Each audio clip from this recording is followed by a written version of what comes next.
Hi, my name is Michael. I'm an American government licensed American teacher in Taipei. And I'm gonna talk about a couple of ideas for some projects that relate to business. One is a project that I created, and another is something called Junior Achievement, which is an American-based program. So we're gonna start with my project. I'm gonna go ahead and share my screen. Figure out how to do that.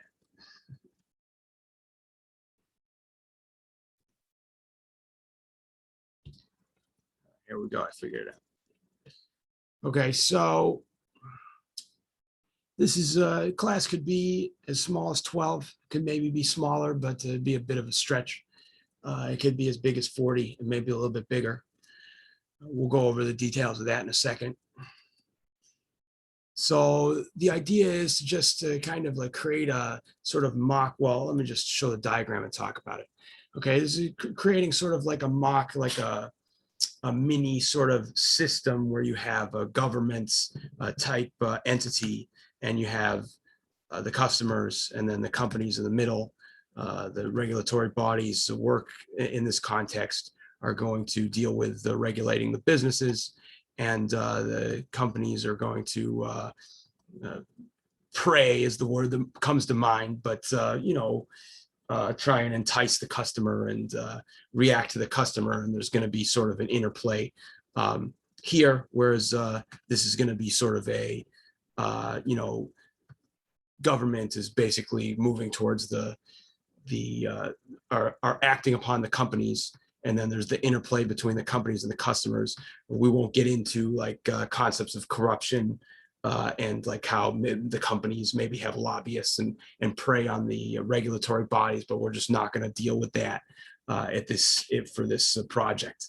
It could be geared for middle school, high school, and you'd have to adjust the contents based on who your target is and their English level. So each of the companies are going to be broken down into, so if I could just kind of give a sort of a background on this, and we'll talk about the way that Junior Achievement does it in a second. But the kind of the idea here is to focus on economic issues. So it deals with business concepts, but there's really like a heavy economic element to it. But I wouldn't call it an economic-based project because it's kind of low on the math and more on the reasoning and like higher level thinking, whereas I imagine economics to be there are high level concepts in it as well, but there's a lot of computation, there's a lot of math involved, and this project abstracts the economic math to a great extent. I keep looking on the side of the screen because I have the image of me on the side of the screen. I fixed that.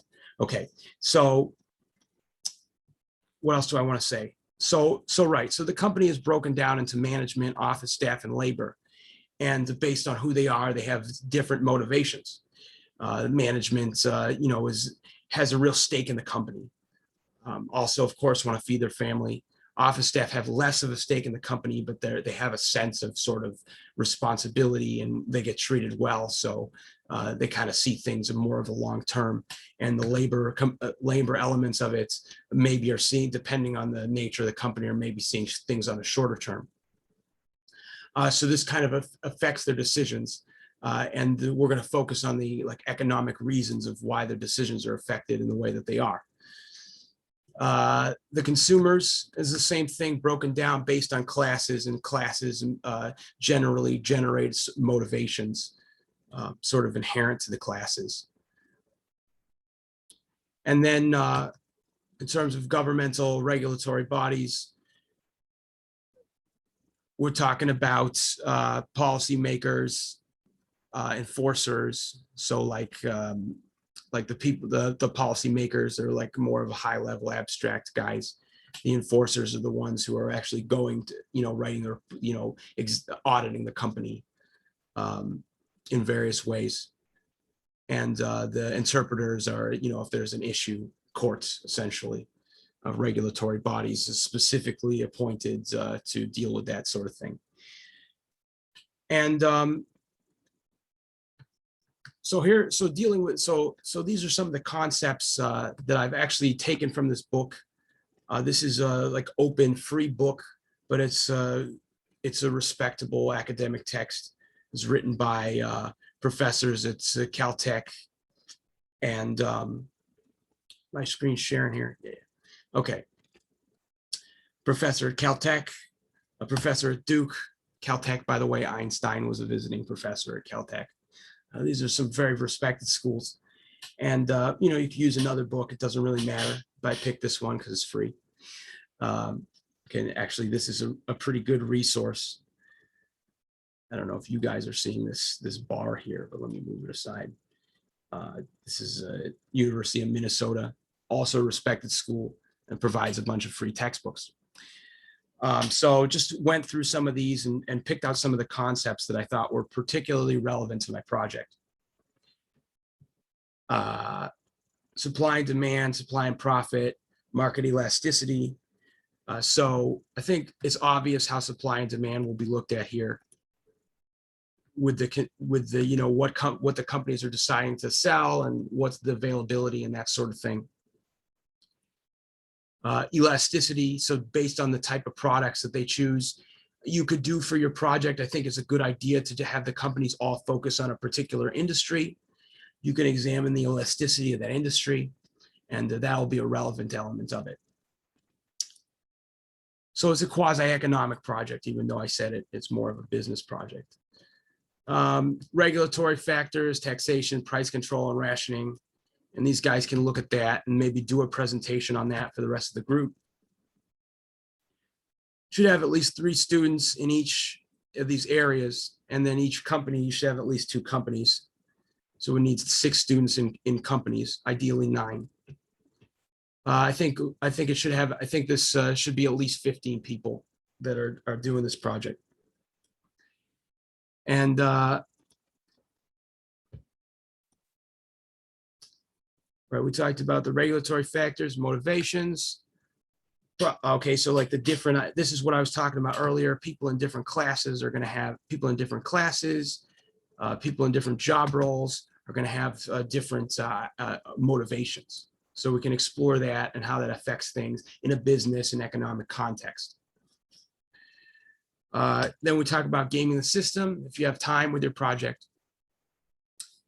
monopolies and antitrust, you decide how much power you want to give the companies, see if they can make some under the table deals and such, and kind of muscle the other guys out, and the initial regulations. If you want to have sort of price control type things. So it could be fun in that way if you're going to decide to let a company be a monopoly. So that's that project. And the other thing I want to just talk about briefly is this thing called junior achievement.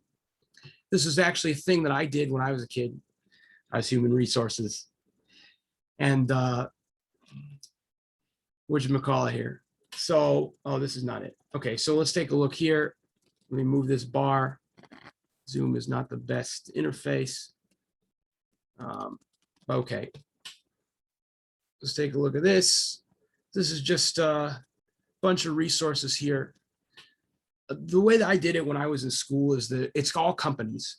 So they divided it up into production, human resources, accounting, and hold on, I gotta pause the thing so I can think. And marketing.